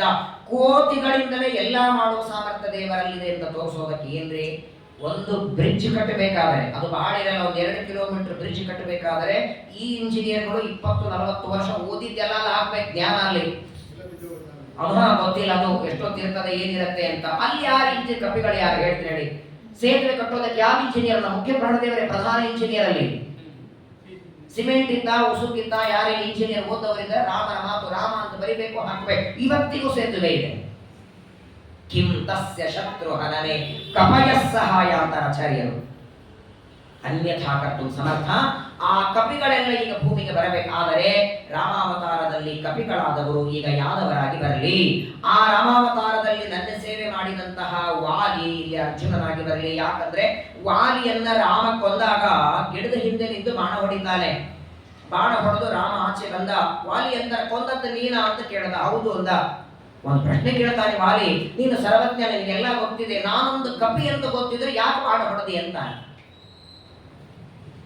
ಏನ್ ರಾಮಾಯಣದಲ್ಲಿ ಈ ವಾಲಿ ಮತ್ತು ರಾಮನ ಮಾತುಗಳು ಕೇಳಬೇಕು. ವಾಲಿಯ ಮರಣ ಪ್ರಸಂಗದಲ್ಲಿ ಯಾಕೆ ಗಿಡದ ಹಿಂದೆ ನಿಂತು ಹೊಡೆದಿ? ಅನೇಕ ಪ್ರಶ್ನೆಗಳನ್ನು ವಾಲಿ ಕೇಳ್ತಾನೆ. ಭಾರಿ ಉತ್ತರ ಇದೆ ರಾಮಾಯಣದಲ್ಲಿ. ಕೊನೆಗೆ ಪರಮಾತ್ಮ ಅಂತಾನೆ, ನೋಡು ಬಾಣ ಅಂತ ಹೊಡೆದಾಗಿದೆ, ಎದೆಗೆ ಸಾಯ್ತಾ ಇದ್ದಿ, ಬದುಕಿಸೋದ್ರೆ ಬದುಕಿಸ್ತೇನೆ ಅಂದ. ಅದಕ್ಕೂ ಸಮರ್ಥಿಂದ ಹೊಡೆದಿದ್ದ. ಹೊಡೆದ ಮೇಲೆ ಸಾಯುವಾಗ ಬೇಕಾದ್ರೆ ಮತ್ತೆ ನಿನ್ನನ್ನು ಬದುಕಿಸ್ತೇನೆ ಅಂದಾಗ ವಾಲಿ ಬೇಡ ಅಂತಾನೆ. ಮತ್ತೇನೋ ನೀನು ಬದುಕಿಸಬಹುದು, ಆದ್ರೆ 2ನೇ ಬಾರಿ ಯಾವತ್ತೋ ದಿನ ಸಾಯ್ಬೇಕಲ್ಲ. ಆದ್ರೆ ಆಗ ಸಾಯುವಾಗ ನಿನ್ನಿಂದ ಮರಣ ಬರತ್ತಾ? ನಿನ್ನ ಕೈಗೆ ಸಾಯುವುದಕ್ಕೂ ಪುಣ್ಯ ಬೇಕು, ಅದು ಇವಾಗ ಸಿಕ್ಕಿದೆ. ಅದರ ಒಂದೇ ಒಂದು ಅಪೇಕ್ಷೆ ಇದ್ದೆ ನಂದು ಅಂದ. ಈ ವಾಲಿಯಾದಾಗ ನಾನು ನಿನ್ನ ಸೇವೆ ಮಾಡಲಿಲ್ಲ, ಹನುಮನಿಗೂ ನಾನು ಬೇಕಾದವನಾಗಲಿಲ್ಲ. ಸುಗ್ರೀವ ಹನುಮಂತನಿಗೆ ಬೇಕಾದವನಾದ, ನನ್ನನ್ನು ಹನುಮಂತ ದೂರ ಇಟ್ಟದಕ್ಕೆ ನೀನೇ ಹೊಡೆದಿ ನನ್ನನ್ನು. ಆದರೆ ಮುಂದಿನ ಅವತಾರದಲ್ಲಾದರೂ ನಿನಗೆ ಬೇಕಾದ ವ್ಯಕ್ತಿಯಾಗಬೇಕು, ನೀನೇ ನನಗೆ ಸಾರಥಿಯಾಗಿಟ್ಟುಕೊಂಡು ಗೀತಾ ಉಪದೇಶ ಮಾಡಬೇಕು. ಆಗಲೇ ಅರ್ಜುನ ಹಾಕ್ಬಿಟ್ಟಿದ್ದ. ಗೀತೋಪದೇಶಕ್ಕೆ ವಾಲಿಯಾದಾಗಲೇ ಪರಮಾತ್ಮನನ್ನ ಪ್ರಾರ್ಥನೆ ಮಾಡಿಕೊಂಡದ್ದಕ್ಕೆ ಇಂದ್ರದೇವರಿಗೆ ಆಗಲೇ ವರ ಕೊಟ್ಟಿದ್ದ ಅಂತ ದೇವರು, ನಿನ್ನ ಮಗನ ರಕ್ಷಣೆ ನಾನು ಮಾಡ್ತೇನೆ. ಹಾಗಾಗಿ ಆ ವಾಲಿ ಅರ್ಜುನನಾಗಿ ಬಂದಿದ್ದಾನೆ. ಅಲ್ಲಿರುವ ಸುಗ್ರೀವ ಇಲ್ಲಿ ಕರ್ಣನಾಗಿ ಬರ್ತಾನೆ. ಅಲ್ಲಿರುವ ಮುಖ್ಯ ಪ್ರಾಣದೇವರು ಭೀಮಸೇನ ದೇವರಾಗಿ ಬರ್ತಾರೆ. ಎಷ್ಟು ಅದ್ಭುತ ನೋಡಿ. ಹನುಮನ ಮತವೇ ಹರಿಯ ಮತ. ಅಲ್ಲಿ ವಾಲಿ ಬೇಡಾದವನಾದ, ಸುಗ್ರೀವ ಬೇಕಾದವ ಹನುಮಂತನಿಗೆ. ಹಾಗಾಗಿ ರಾಮನಿಗೂ ಸುಗ್ರೀವ ಬೇಕಾದವನಾದ. ಇಲ್ಲಿ ಭೀಮನಿಗೆ ಕರ್ಣ ಬೇಡಾದವ ಅಂತ ಕೃಷ್ಣನು ಕರ್ಣನನ್ನು ದೂರ ಇಟ್ಟ. ದೇವರಿಗೆ ಬೇಕಾದ ವ್ಯಕ್ತಿಗಳಾಗಬೇಕಾದರೆ ದೇವರ ಭಕ್ತರಾದ ಪ್ರಾಣದೇವರಿಗೆ ಬೇಕಾದವರಾಗಬೇಕು. ಮುಖ್ಯ ಪ್ರಾಣದೇವರು ಒಂದು ಬಾರಿ ಇವನನ್ನವ ಅಂದ್ರೆ ಸಾಕು, 1000 ಕೋಟಿ ಅಪರಾಧ ನಮ್ಮಲ್ಲಿದ್ರು ದೇವರು ನಮ್ಮನ್ನ ಭಕ್ತ ಅಂತ ಸ್ವೀಕಾರ ಮಾಡ್ತಾರೆ. ಇದೆಲ್ಲ ಮಾತುಗಳು ಪರಮಾತ್ಮ ಬ್ರಹ್ಮದೇವರ ಜೊತೆಗೆ. ಅದನ್ನು ನೀನು ಹೇಳುವಂದ, ನಾನು ವಸುದೇವ ದೇವಕಿಯರಲ್ಲಿ ಮಗನಾಗಿ ಬರ್ತೇನೆ, ನನ್ನ ಸೇವೆಗೆ ಯಾವ ದೇವತೆಗಳು ಯಾವ ರೂಪದಲ್ಲಿ ಬರಬೇಕು. ಕೆಲವರು ರಾಮಾವತಾರದಲ್ಲಿ ಸೇವೆ ಅಲ್ಲಿ ಅವತಾರ ಮಾಡಿದವರು ಬರಲಿ, ಕೆಲವರು ರಾಮಾವತಾರದಲ್ಲಿ ಇದ್ದವರೆಲ್ಲ ಹಂಗೆ ಇರಲಿ. ಜಾಂಬುವಂತ ಅವತಾರ ಮಾಡಲಿಲ್ಲ, ರಾಮಾವತಾರದಲ್ಲಿ ಸೇವೆ ಮಾಡಿದವರು ಕೃಷ್ಣಾವತಾರದಲ್ಲಿ ಜಾಂಬವತಿ ಕೊಡೋವರೆಗೆ ಬದುಕಿದ್ದ. ಕಾರಣ ಏನು ಅಂದ್ರೆ, ಜಾಂಬುವಂತ ಹುಟ್ಟಿದ್ದು ಗರ್ಭದಿಂದ ಅಲ್ಲ, ಬ್ರಹ್ಮದೇವರ ಅಂತ ಆಕಳಿಸುವಾಗ ಹುಟ್ಟಿದವನು. ಬ್ರಹ್ಮದೇವರ ಮುಖದಿಂದ ಹುಟ್ಟಿದ್ದರಿಂದ ಒಂದು ಯುಗ ಇರೋವರೆಗೆ ಆಯುಷ್ಯ ಇದ್ದವನಿಗೆ. ಎಲ್ಲಿ ತ್ರೇತಾಯುಗ, ಎಲ್ಲಿ ದ್ವಾಪರ ಯುಗ, ಕೃಷ್ಣನಿಗೆ ಕನ್ಯಾದಾನ ಮಾಡೋವರೆಗೆ ಬದುಕಿದ್ದ. ಆ ಎಲ್ಲ ಕವಿಗಳು ಮತ್ತೆ ದೇವತೆಗಳಾಗಿ ಬರಬೇಕು ಅಂತ ಇಷ್ಟು ಮಾತುಕತೆ ಆಯಿತು. ಪರಮಾತ್ಮನ ದರ್ಶನ ಆಯಿತು, ದೇವರು ಅದೃಶ್ಯನಾಗಿ ಹೋಗಿಬಿಟ್ಟ. ಹೋದ ಮೇಲೆ ಇಲ್ಲಿ ದೇವತೆಗಳೆಲ್ಲ ಕೇಳ್ತಾರೆ ಬ್ರಹ್ಮದೇವರಿಗೆ, ಯಾರ ಜೊತೆ ಮಾತಾಡ್ತಿದ್ರಿ, ಏನ್ ನಡೀತಿದೆ ಗೊತ್ತಾಗ್ಲಿಲ್ಲ ನಮಗೆ, ನಮ್ಮನ್ನ ಅಲ್ಲಿಂದ ಕರ್ಕೊಂಡು ಬಂದ್ರಿ, ನೀವೇನೋ ಪುರುಷ ಸೂಕ್ತದಿಂದ ಪ್ರಾರ್ಥನೆ ಮಾಡಿದ್ರಿ, ನೀವು ಮಾಡಿದ ಪ್ರಾರ್ಥನೆಗೆ ದರ್ಶನ ಯಾರು ಕೊಟ್ಟರು, ಏನಾಯ್ತು, ಬನ್ನಿ ನನ್ನ ಜೊತೆಗೆ ಅಂತ ಬ್ರಹ್ಮದೇವರು ಕರ್ಕೊಂಡು ಹೊರಡುತ್ತಾರೆ. ಇದು ಭಾಗವತದಲ್ಲಿ ಬರುವ ಕಥೆ. ಇದೇ ಕಥೆ ಹರಿವಂಶದಲ್ಲೂ ಬರುತ್ತೆ. ಹರಿವಂಶದಲ್ಲಿ ಆದ್ರೆ ಅಲ್ಲಿ ಕಥೆ ವ್ಯತ್ಯಾಸ ಇದೆ.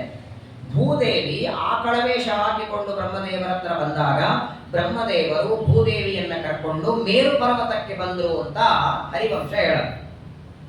ಭಾಗವತ ಕ್ಷೀರ ಸಮುದ್ರಕ್ಕೆ ಬಂದರು. ಹಾಗಾದರೆ ಬ್ರಹ್ಮದೇವರು ಭೂದೇವಿಯನ್ನ ಕರ್ಕೊಂಡು ಕ್ಷೀರ ಸಮುದ್ರಕ್ಕೆ ಹೋದದ್ದು ಮೇರು ಪರ್ವತಕ್ಕೋ? ಇಲ್ಲಿ ಎರಡು ಸಲ ಆಗಿದೆ. ಇದು ಭಾಗವತ ಸರಿ ಅಂದ್ರೆ ಮಹಾಭಾರತ ತಪ್ಪು, ಹರಿವಂಶ ಅಂದ್ರೆ ಮಹಾಭಾರತ ಭಾಗ, ಅದು ತಪ್ಪು ಅನ್ಬೇಕು. ಅದು ಸತ್ಯ ಅಂದ್ರೆ ಇದು ಸುಳ್ಳು ಅನ್ಬೇಕು. ಎರಡು ಬರೆದವರು ಯಾರು? ಪರವಾಗಿಲ್ಲ, ಇದು ಬರೆದ ಮೇಲೆ ಅದು ಬರೆಯೋರ ನೆನಪಿರಲಿಲ್ಲ ಅವರಿಗೆ. ನಾವೇ ಯಾರಿಗೂ ಊಟ ಕಡಿರ್ತೀವಿ, ನಾವು ನಮಗೆ ನೆನಪಿರಲ್ಲ. ಹಂಗೇನಾದ್ರೂ ಆಗಿದೆಯಾ? ಭಾಗವತದಲ್ಲಿ ಭೂದೇವಿಯನ್ನ ಕರ್ಕೊಂಡು ಕ್ಷೀರ ಸಮುದ್ರಕ್ಕೆ ಬಂದರು ಅಂತ ಅದೇ ವೇದವ್ಯಾಸರು ಬರೀತಾರೆ. ಹರಿವಂಶದಲ್ಲಿ ಅವರೇ ಅಂತಾರೆ ಮೇರು ಪರ್ವತಕ್ಕೆ ಹೋದ್ರು ಅಂತ. ನೀವೇನಂತೀರಿ? ಎಲ್ಲರೂ ಹೋಗ್ಲಿ ಆಚಾರ, ಹೋಗ್ಯಾರಿಲ್ಲೋ? ಮುಂದೆ ಹೇಳ್ರಿ, ಯಾಕೆ ಗೊಂದಲ ಮಾಡ್ಕೋತೀರಿ? ಕೆಲಸ ಆದ್ರೆ ಸಾಕಪ್ಪ. ಪಂಜಾಬ್ ಉಟ್ಕೊಂಡು ಅಡಿಗೆ ಮಾಡಿದ್ರೇನು, ದಾವಣಿ ಉಟ್ಕೊಂಡು ಅಡಿಗೆ ಮಾಡಿದ್ರೆ ಸಾಕು, ಅದು ಸ್ವೀಪರ್ನೇ ಅಲ್ವೇ? ಶ್ರೀಮನ್ ಆನಂದ ತೀರ್ಥ ಭಗವತ್ಪಾದಾಚಾರ್ಯ ಬೇಕು. ನೀವೇ ಉತ್ತರ ಹೇಳುವಾಗ ಅವ್ರು ಯಾಕೆ ಉತ್ತರ ಮಾಡಬೇಕು? ಕಲ್ಪನೂ ಇಲ್ಲ, ಭೇದನೂ ಇಲ್ಲ, ಯುಗ ಭೇದನೂ ಇಲ್ಲ, ಕಲ್ಪ ಭೇದನೂ ಇಲ್ಲ. ಮಧ್ವಾಚಾರ್ಯ ಉತ್ತರ ಕೇಳ್ರಿ, ಶ್ರೀಮದಾಚಾರ್ಯ ಉತ್ತರ ಕೇಳ್ರಿ. ಮಧ್ವಾಚಾರ್ಯ ಹೇಳ್ತಾರೆ, ಪರಮಾತ್ಮ ಬ್ರಹ್ಮದೇವರು ಇಬ್ಬರು ಮಾತಾಡಿದ್ದು ಕ್ಷೀರ ಸಮುದ್ರದಲ್ಲಿ. ಏನೇನು ದೇವರ ಜೊತೆಗೆ ಮಾತಾಡಿದಿರಿ ಅಂತ ಕೇಳಿದಾಗ ದೇವತೆಗಳಿಗೆ ಬ್ರಹ್ಮದೇವರು ಹೇಳಿದ್ದು ಮೇರು ಪರ್ವತದಲ್ಲಿ. ಯುಗ ಭೇದ ಇಲ್ಲ, ಏನು ಭೇದ ಇಲ್ಲ, ಎರಡೂ ನಡೆದದ್ದೇ. ಬ್ರಹ್ಮದೇವರು ದೇವತೆಗಳನ್ನ ಕೂಡಿಸ್ಕೊಂಡು ನನಗೆ ದೇವರು ದರ್ಶನ ಕೊಟ್ಟ, ತಾನು ವಸುದೇವ ದೇವಕಿಯರಲ್ಲಿ ಅವತಾರ ಮಾಡ್ತಾನೆ, ದೇವರ ಸೇವೆಗೆ ನೀವೆಲ್ಲ ದೇವತೆಗಳ ಅವತಾರ ಮಾಡಬೇಕು ಅಂತ ದೇವತೆಗಳನ್ನ ಕೂಡಿಸ್ಕೊಂಡು ಮೀಟಿಂಗ್ ಮಾಡಿ ಯಾವ ದೇವತೆಗಳು ಯಾವ ರೂಪದಿಂದ ಭೂಮಿಗೆ ಬರಬೇಕು ಅಂತ ಡಿಸೈಡ್ ಮಾಡಿದ್ದು ಮೇರು ಪರ್ವತದಲ್ಲಿ. ಮೇರು ಮೂರ್ಧನಿ, ಮೇರು ಪರ್ವತದ ಮೇಲೆ ಬ್ರಹ್ಮದೇವರ ಮನೆ ಇದೆ. ಮೇರು ಪರ್ವತದ ಮೇಲ್ಭಾಗನೆ 30 ಕೋಟಿ ಯೋಜನ ಅಗಲ, ಪಂಚಮ ಸ್ಕಂದದಲ್ಲಿ ಕೇಳಿರಿ. ಅದರಲ್ಲಿ 10 ಕೋಟಿ ಯೋಜನ ಒಂದು ಮನೆ, ಬ್ರಹ್ಮದೇವರ ಮನೆ ಹೆಸರೇ ಶತಕೋಟಿ. ಮೊಟ್ಟ ಮೊದಲು ಅಲ್ಲಿ ಬಿದ್ದದ ನೀರು ಕೆಳಗಾಗಿ 4 ಭಾಗವಾಗಿ ಬರ್ತದೆ, ಸೀತಾ, ಚಕ್ಷು, ಅಲಕನಂದ, ಭದ್ರ ಅಂತ. ಏನ್ ಮನೆ ಇದೆ?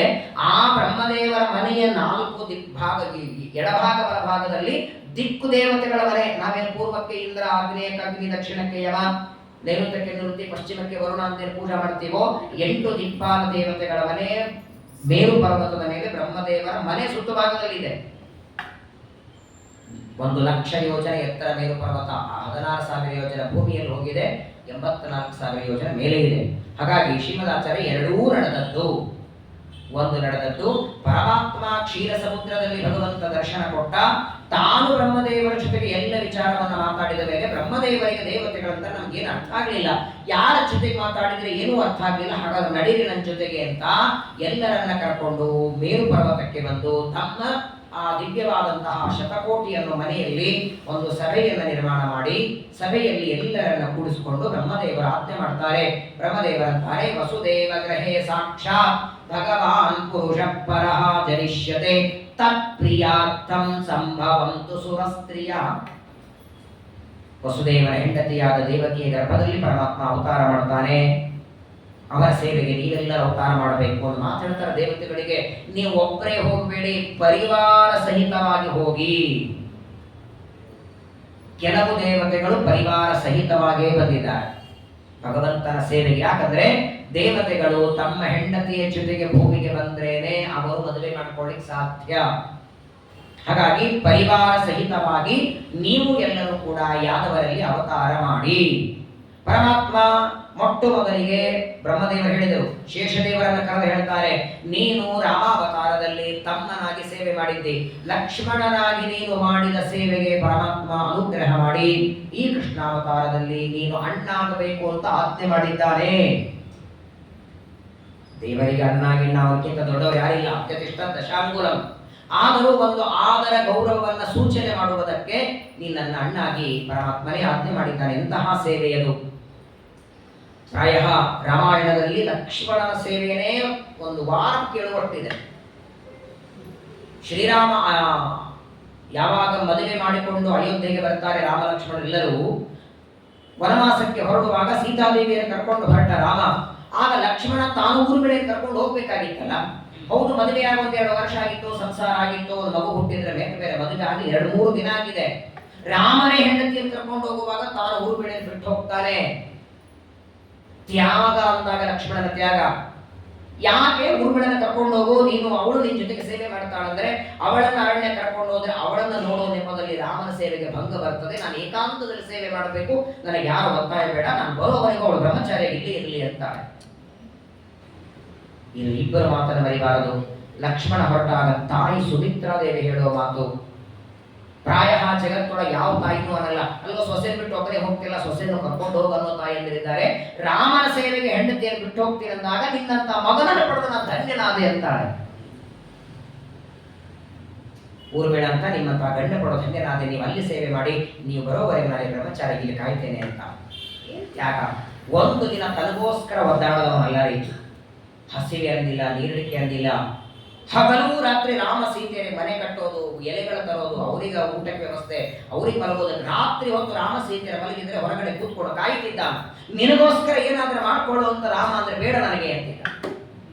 ಒಂದು ದಿನ ಹಾಸಿಗೆ ಮಾಡ್ಕೊಳ್ಳಿಲ್ಲ, ಮಲಗಲಿಲ್ಲ, ತನಗೆ ಅಂತ ಏನೂ ಮಾಡ್ಕೊಳ್ಳಿಲ್ಲ. 14 ವರ್ಷ ಸೇವೆ, ಅದರ ಪ್ರತಿಫಲವಾಗಿಯೇ ಪರಮಾತ್ಮ. ಯಾಕಂದ್ರೆ ದೇವರೊಂದು ಗುಣ ಅಲ್ವೇ, ಕೊಟ್ಟದ್ದನ್ನು ಅನಂತ ಮಡಿ ಮಾಡಿ ಕೊಡ್ತಾನೆ. ಅವರಿಗೆ ಶೇಷದೇವರಿಗೆ ಪರಮಾತ್ಮ ತಾನು ಅಣ್ಣನ ಭಾಗ್ಯವನ್ನು ಕೊಡೋನಿದ್ದಾನೆ. ಜೊತೆಗೆ ಇನ್ನೊಂದು ಮಾತು ಬ್ರಹ್ಮದೇವರ ದೇವತೆಗಳಿಗೆ ಹೇಳ್ತಾರೆ, ಶೇಷದೇವರಂತೂ ಪರಮಾತ್ಮನಿಗೆ ಅಣ್ಣಾಗಿ ಬರೋರಿದ್ದಾರೆ. ಆದರೆ ಇದೊಂದು ವಿಚಿತ್ರ, ಜಗತ್ತಿನೊಳಗೆ ಹೆಂಡತಿ ತಂಗಿಯಾಗಿ ಬರೋದು ಅಪರೂಪ. ಹೆಂಡತಿಯಾಗಿ ಇರ್ಬೇಕಲ್ಲ. ತನ್ನ ಮೂಲ ರೂಪದಲ್ಲಿ ತನ್ನ ಸೇವೆ ಮಾಡುವಂತಹ ದುರ್ಗಾದೇವಿ ಅವಳು ಭೂಮಿಯಲ್ಲಿ ಅವತಾರ ಮಾಡೋಳಿದ್ದಾಳೆ ಯಶೋದೆಯ ಗರ್ಭದಲ್ಲಿ. ಯಶೋದಾ ಗರ್ಭ ಸಂಭೂತಾಂ, ಕೃಷ್ಣನ ಅವತಾರದ ನಂತರದಲ್ಲಿ. ಆದರೆ ಪರಮಾತ್ಮನ ಅವತಾರದ ನಂತರದಲ್ಲಿ ಮಾಡಿದ್ದರಿಂದ ಅವಳನ್ನ ಕೃಷ್ಣನ ತಂಗಿ ಅಂತ ಕರೆದರು. ಯಾರ ಹೆಂಡತಿಯ ತಂಗಿ ಅಂತಾರೆ? ಯೋಗ ಮಾಯಾ ಭಗವತಿ ಯಯಾ ಸಮ್ಮೋಹಿತಂ ಜಗತ್. ಅದಕ್ಕೆ ವಾದಿರಾಜರು ರುಕ್ಮಿಣೀಶ್ವರಿಯರು ಮಾತು ಹೇಳ್ತಾರೆ, ಮಥುರೆಯಲ್ಲಿ ಅವತಾರ ಮಾಡಿದ ತಕ್ಷಣದಲ್ಲಿ ಗೋಕುಲಕ್ಕೆ ಯಾಕೆ ಹೊರಟ ಅಂದ್ರೆ ಹೆಂಡತಿ ಬಂದಿರಲಿಲ್ಲ. ದುರ್ಗಾದೇವಿಯಲ್ಲಿ ಅವತಾರ ಆಗಿತ್ತಲ್ಲ, ಪ್ರಾಯ ಗಂಡ ಹೆಂಡತಿಯ ಪ್ರೀತಿ ಇರಲ್ವಾ? ಈ ಒಂದು ಜನ್ಮದಲ್ಲೇ ಇಷ್ಟು ಪ್ರೀತಿ. ಅವರಂತೂ ಅನಾದಿ ಕಾಲದ ಗಂಡ ಹೆಂಡತಿಯವರು. ಹೆಂಡತಿಯನ್ನು ನೋಡುವ ಅಪೇಕ್ಷೆಯಿಂದಲೇ ಬೇಗ ಹೊರಟನೋ ಏನು ಅಂತ ವಾದಿರಾಜರು ಉತ್ಪ್ರೇಕ್ಷೆ ಮಾಡ್ತಾರೆ. ಹಾಗಾಗಿ ಮೊದಲು ಬಲರಾಮ ದೇವರು, ಅದಕ್ಕೆ ನಂತರದಲ್ಲಿ ಕೃಷ್ಣ ಪರಮಾತ್ಮ, ನಂತರದಲ್ಲಿ ದುರ್ಗಾದೇವಿ ತಂಗಿಯಾಗಿ ಬರ್ತಾಳೆ. ಅದಕ್ಕೂ ಮೊದಲು 6 ಜನ ಷಡ್ಗರ್ಭರು, ಮರೀಚಿ ಋಷಿಗಳ ಮಕ್ಕಳು, ದೇವರ ಋಷಿಗಳ ಶಾಪ, ಹಿರಣ್ಯಕಶಿಪುವಿನ ಶಾಪ, ಬ್ರಹ್ಮದೇವರ ವರ 3 ಕೂಡಿಸಬೇಕಾಗಿದೆ. ಆ 3 ಕೊಡಿಸೋದಕ್ಕೆ ಅವರು ದೇವಕಿಯಲ್ಲಿ ಹುಟ್ಟಬೇಕು, ಕಂಸನಿಂದ ಸಾಯಬೇಕು. ಷಡ್ಗರ್ಭರು ಅವರು ಮೊದಲು 6 ಜನ ಮಕ್ಕಳಾಗಿ ಬರ್ತಾರೆ. 7ನೇದು ಶೇಷದೇವರು ಗರ್ಭದಲ್ಲಿ ಪ್ರವೇಶ ಮಾಡಿ 3 ತಿಂಗಳು ಮಾತ್ರ ದೇವಕಿಯ ಗರ್ಭದಲ್ಲಿ ಇದ್ದು, ಅಲ್ಲಿಂದ ಅವಳನ್ನ ರೋಹಿಣಿಯ ಗರ್ಭಕ್ಕೆ ಒಯ್ಯುವ ಕೆಲಸ ದುರ್ಗಾದೇವಿ. ಏನು ಒಂದೇ ಕಡೆಗೆ ಗರ್ಭ ನಿಲ್ಲಲ್ಲ. 2 ತಾಯಿಯ ಗರ್ಭದ ಸಂಬಂಧ ಒಂದು ಮಗುವಿಗೆ.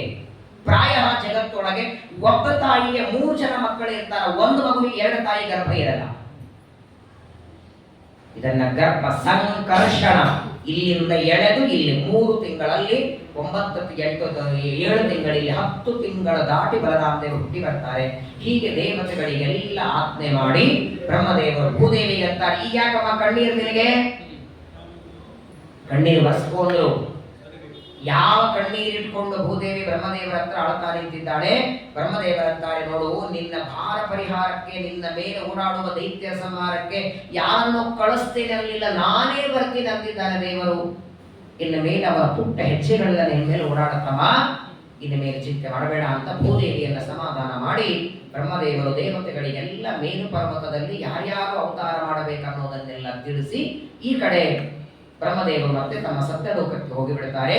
ಬ್ರಹ್ಮದೇವರು ಅಲ್ಲಿಂದ ಹೋದ ಮೇಲೆ ಭೂದೇವಿ ಮತ್ತೆ ಕೆಳಗೆ ಬಂದು ಆಗಿನಿಂದ ಒಂದೇ ನಿರೀಕ್ಷೆ ಮಾಡುತ್ತಿದ್ದಾಳೆ, ಯಾವಾಗ ದೇವರು ಭೂಮಿಗೆ ಬರ್ತಾರೆ. ಹೇಳಿಬಿಟ್ಟಿದ್ದ, ಬರ್ತೀನಲ್ಲ, ನಾಳೆ ಬರ್ತೀನಲ್ಲ, ಅವತಾರ ಮಾಡಿ ಬಂದು ಭೂಮಿಯ ಭಾರ ಕಡಿಮೆ ಮಾಡ್ತೇನೆ ಅಂತ ಹೇಳಿದ್ದ. ನಾನು ಬರೋವರೆಗೆ ಕಾಲಸ್ತಾವ ಪ್ರತೀಕ್ಷತ, ನಾನು ಬರೋ ಕಾಲವನ್ನ ಕಾಯಿ ಅಂತ ಅದನ್ನ ಭೂದೇವಿ ಪರಮಾತ್ಮನ ಅವತಾರಕ್ಕಾಗಿ ಕಾಯ್ತಿದ್ದಾಳೆ. ಈ ಕಡೆ ಮಥುರಾ ಪಟ್ಟಣ, ಇವತ್ತು ಮಥುರಾದಲ್ಲಿ ಕೃಷ್ಣನ ಜನ್ಮಸ್ಥಾನ ಇದೆ. ಇವತ್ತಿಗೂ ಮಥುರೆಯಲ್ಲಿ ಕಂಸನ ಅರಮನೆ ಇದೆ. ನೀವು ಹೋದಾಗ ನೋಡ್ ಬನ್ನಿ. ಹೋದವರೆಲ್ಲ ಕೃಷ್ಣನ ಜನ್ಮಭೂಮಿ ನೋಡ್ತಾರೆ, ಕಾರಾಗೃಹ ನೋಡಿ ಮತ್ತೆ ತಿರುಗಿ ಬಂದ್ಬಿಡ್ತಾರೆ. ಕಂಸನ ಅರಮನೆ ಇದೆ ಈಗಲೂ. ಕೆಲವು ಬದಲಾವಣೆ ಮಾಡಿದ್ದಾರೆ. ಆ ಕಂಸನ ತಂದೆ ಉಗ್ರಸೇನ, ಅವನು ರಾಜನಾಗಿದ್ದ. ವಾಸ್ತವಿಕವಾಗಿ ನಾನು ಇನ್ನೇನು ಹೇಳದೆ, ಆಗಿನ ಕಾಲದಲ್ಲಿ ಮಥುರಾ ಪಟ್ಟಣ ಯಾದವರ ರಾಜಧಾನಿಯಾಗಿತ್ತು. ಇಂತಹ ಸಂಪತ್ತು, ಏನು ಮಡಿ ಮೈಲಿಗೆ ಸದಾಚಾರ ಅಲ್ಲಿ. ಎಲ್ಲ ಯಾದವರಲ್ಲಿ ಪ್ರಧಾನವಾಗಿ ಅಕ್ರೂರ ನಿತ್ಯದಲ್ಲಿ ದೇವರ ಪೂಜೆ ಮಾಡ್ತಿದ್ದ ಮಥುರೆಯಲ್ಲಿ. ಅಂತಹ ಪವಿತ್ರವಾದ ಕ್ಷೇತ್ರ ಮಥುರಾ ಪಟ್ಟಣ. ಇವತ್ತು 7 ಮೋಕ್ಷದಾಯಕ ಕ್ಷೇತ್ರಗಳಲ್ಲಿ ಎರಡನೇದು ಅಯೋಧ್ಯ, ಮಥುರಾ, ಮಾಯಾ, ಕಾಶಿ, ಕಂಚಿ, ಅವಂತಿಕಾ, ಪುರಿ, ದ್ವಾರಾವತಿ, ಚೈವ ಸಪ್ತೈತ ಮೋಕ್ಷದಾಯಕ ಅಂತಾರೆ. ಅಂತಹ ಮಥುರಾ ಪಟ್ಟಣದಲ್ಲಿ ಶೂರಸೇನ ಅವರ ಮಗ ವಸುದೇವ, ಶೂರನ ಮಗನಾದ ವಸುದೇವನಿಗೂ ದೇವಕನ ಮಗಳಾದ ದೇವಕಿಗೂ ವಿವಾಹ ಆಗಿದೆ.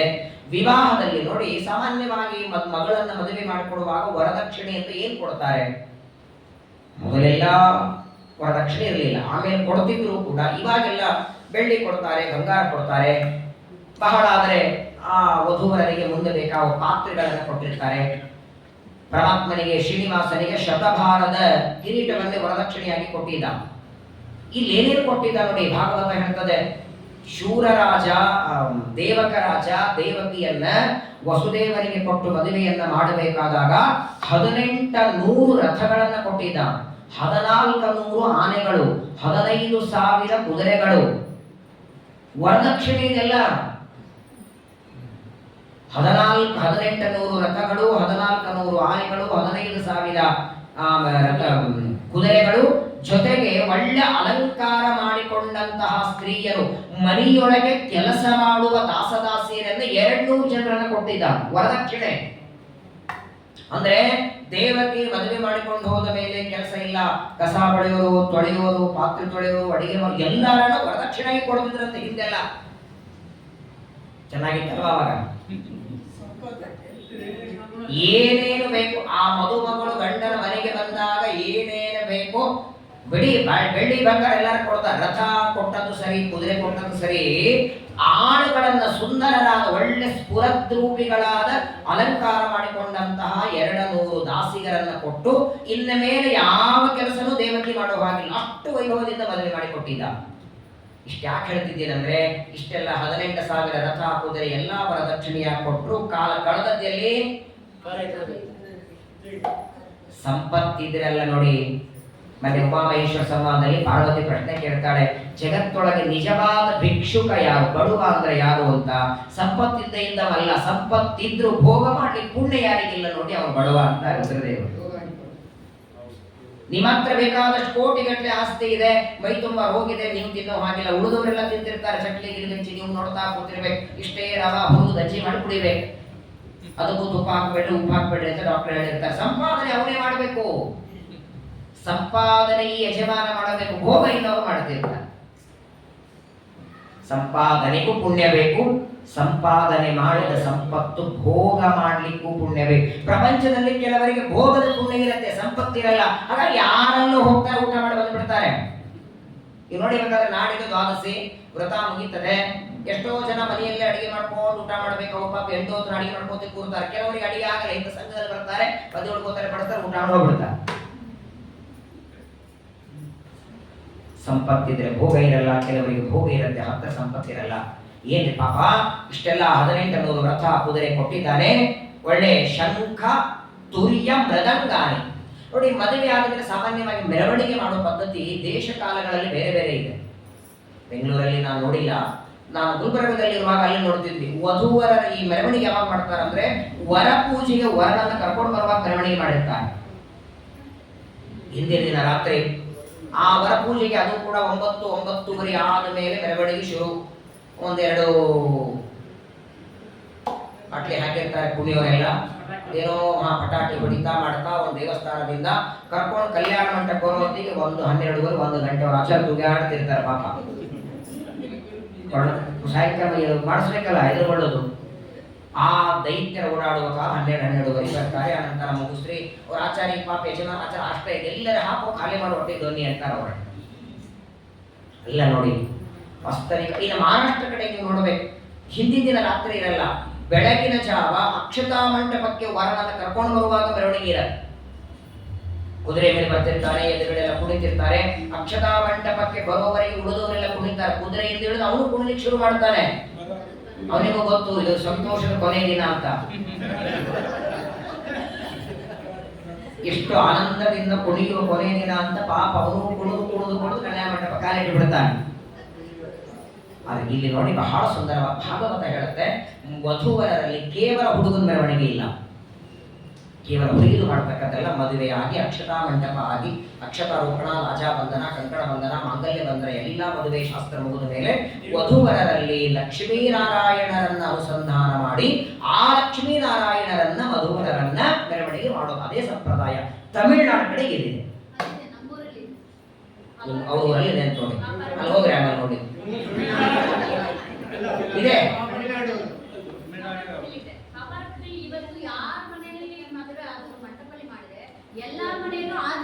ಹೌದು, ಯಾಕಂದ್ರೆ ಇವಾಗ ನಮ್ಮ ಶ್ರೀಮದಾಚಾರ್ಯ ಹೇಳೋ ಮಾತು, ಯಾರದೇ ಮದುವೆಗೆ ನಾವು ಹೋದರೂ ಕೂಡ ನಮ್ಮ ಅನುಸಂಧಾನ ವಧುವರರಲ್ಲಿ ಇರುವ ಲಕ್ಷ್ಮೀನಾರಾಯಣರು. ಅವ್ರು ಏನೇ ಆಗಿರ್ಲಿ, ಅವ್ರು ಹೆಂಗೆ ಇರಲಿ, ಅಲ್ಲಿ ಲಕ್ಷ್ಮೀ ನಾರಾಯಣ ಇದ್ರೆ ಅವ್ರ ಮದುವೆಗೆ ನಾನು ಹೋಗಿದ್ದೇನೆ ಅನ್ನುವ ಚಿಂತನೆ ಇರಬೇಕು. ಮನೆಗೆ ಬಂದ್ರು ಅದೇ, ಈಗ ಆ ಉಪನಯನ ಮಾಡಿಕೊಂಡು ಅವನಿಗೆ ಏನ್ ಮಾಡ್ತಾನೋ ಗೊತ್ತಿಲ್ಲ, ವಾಮನ ಅಂತಿರೋ ಇಲ್ಲ ಅವನಿಗೆ, ಅವತ್ತು ಒಂದೇ ದಿನ ಒಟ್ಟು ವಾಮನ ಒಂದೇ ದಿನ, ಮಾರನೇ ಏನಾಗಿರ್ತಾರೋ ಗೊತ್ತಿಲ್ಲ, ಕೈಯ ಬ್ಯಾಟೆಗಳು ಅಂತ ಹೊಡಿರ್ತಾನೆ. ಹಾಗೆ ವಧುವರರಲ್ಲಿ ಲಕ್ಷ್ಮೀನಾರಾಯಣರ ಸನ್ನಿಧಾನ ಅಂತ ಚಿಂತನೆ ಮಾಡಿ ಆ ಕಂಸ ಯಾವ ವಸುದೇವ ದೇವಕಿಯರನ್ನ ಮೆರವಣಿಗೆ ಮಾಡ್ತಾ ಕರ್ಕೊಂಡ್ ಬರ್ತಾನೆ. ಅಷ್ಟೊತ್ತಿಗೆ ಆಕಾಶವಾಣಿಯಾಗಿ ಇದೇ ದೇವಕಿಯಲ್ಲಿ ಹುಟ್ಟುವ 8ನೇ ಗರ್ಭದಿಂದ ನಿನಗೆ ಮರಣ ಅಂತ ಆಕಾಶವಾಣಿಯಾಗತ್ತೆ. ಆಕಾಶವಾಣಿ ಯಾರು ಮಾಡಿದರು, ಯಾಕೆ ಮಾಡಿದರು? ಆಕಾಶವಾಣಿ ಮಾಡಿರ್ಲಿಲ್ಲ ಅಂದ್ರೆ ಕಂಸ ಆರೋಗ್ಯವಾಗಿರ್ತಿರ್ಲಿಲ್ವಾ? ಕಂಸನು ಚೆನ್ನಾಗಿರ್ತಿದ್ದ, ವಸುದೇವ ದೇವಕಿಯರು ಚೆನ್ನಾಗಿರ್ತಿದ್ರಲ್ಲ. ಆಕಾಶವಾಣಿಯನ್ನು ಕೇಳಿ ಕೊಲ್ಲೋದಕ್ಕೆ ನಿಂತ. ಆಕಾಶವಾಣಿ ಯಾರು ಮಾಡಿದ್ದು, ಯಾಕೆ ಮಾಡಿದ್ದು, ಏನು ಅನ್ನೋ ವಿಚಾರವನ್ನ ನಾಳೆಗೆ ತಿಳಿಯೋಣ. ನಾಳೆಗೆ ಚಾತುರ್ಮಾಸ್ಯದ ಮೊದಲನೇ ವ್ರತದ ಕೊನೆಯ ದಿನ, ನಾಡಿದ್ದು ದಧಿ ವ್ರತ ಶುರುವಾಗುತ್ತೆ. ನಾಳೆಗೆ ನಿಮಗೂ ಬೇಕಾದಷ್ಟು ಕೆಲಸ ಇರ್ತದೆ. ನನಗೆ ನಾಳೆಗೆ 6:30 ಇನ್ನೊಂದು ಕಡೆ ಪ್ರವಚನ ಇದ್ದದರಿಂದ 5:30 6:30ವರೆಗೆ ನಾಳೆಗೆ ಭಾಗವತ ಪ್ರವಚನ ಮಂಗಳ ಅಂದ್ರೆ ಕೃಷ್ಣನ ಕಥೆಯಲ್ಲಿ ಅವತಾರದ ಹಿನ್ನೆಲೆ ಎಲ್ಲ ತಿಳಿದುಕೊಂಡು, ಮತ್ತೆ ಇದೇ ಶ್ರಾವಣ ಮಾಸದಲ್ಲಿ ರಾಘವೇಂದ್ರ ಸ್ವಾಮಿಗಳ ಆರಾಧನೆ ಆದ ಮೇಲೆ 14ನೇ ತಾರೀಕಿಂದ ಮತ್ತೆ ಪ್ರವಚನ ಮುಂದುವರಿತದೆ. ಆ ಸಂದರ್ಭದಲ್ಲಿ ಕೃಷ್ಣಾವತಾರ, ಕೃಷ್ಣಾಷ್ಟಮಿನೂ ಅವಾಗೆ ಬರ್ತದೆ. ಕೃಷ್ಣಾವತಾರದ ಕಥೆಯನ್ನ ಆಗ ಶ್ರವಣ ಮಾಡೋಣ. ನಾಳಿಗೆ ಆಕಾಶವಾಣಿ ಮಾಡಿದ್ಯಾರು, ಹೇಗಾಯಿತು, ಏನೇನು ನಡೀತು ಅನ್ನೋ ವಿಚಾರವನ್ನ 5:00ವರೆಗೆ ಮತ್ತೆ ಶ್ರವಣ ಮಾಡೋಣ. ಶ್ರೀ ಕೃಷ್ಣಾರ್ಪಣಮಸ್ತು. ಹರೇ ನಮಃ. ಹರೇ ನಮಃ.